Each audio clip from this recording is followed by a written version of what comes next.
माणसं जोडणं म्हणजे काय? माणसं जोडणं म्हणजे समोरच्याला आहे तसा स्वीकारणं, आपल्या अपेक्षा, आपली मतं न लादणं. माणसं जोडणं म्हणजे ऐकण्याची कला शिकणं, फुकाचा वाद आणि टोकाची टीका टाळणं. माणसं जोडणं म्हणजे माणसांवर शिक्के न मारणं, समोरचा अधिक महत्त्वाचा हे स्वतः जाणणं आणि त्यालाही ते जाणवू देणं.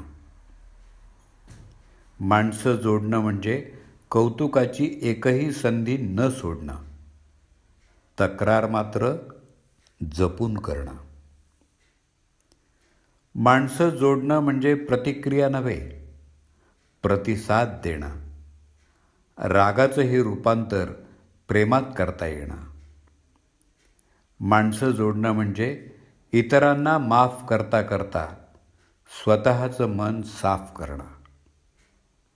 माणसं जोडणं म्हणजे इतरांना माफ करता करता स्वतःचं मन साफ करणं.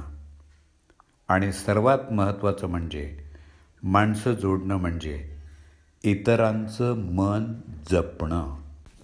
रिकाम्या भांड्यावर झाकण आणि चुकीच्या विचारांची पाठराखण काही उपयोगाची नसते. माणसाच्या जीवनाच्या वाटेवर बरेच प्रवासी भेटत असतात आणि त्यातून अनेक प्रसंगांना तोंडही द्यावं लागतं. सत्याच्या वाटेवर चालत असताना एकटे पडला तरी चालेल, पण चुकीच्या गोष्टीचं समर्थन करणाऱ्या गर्दीमध्ये मिसळू नका.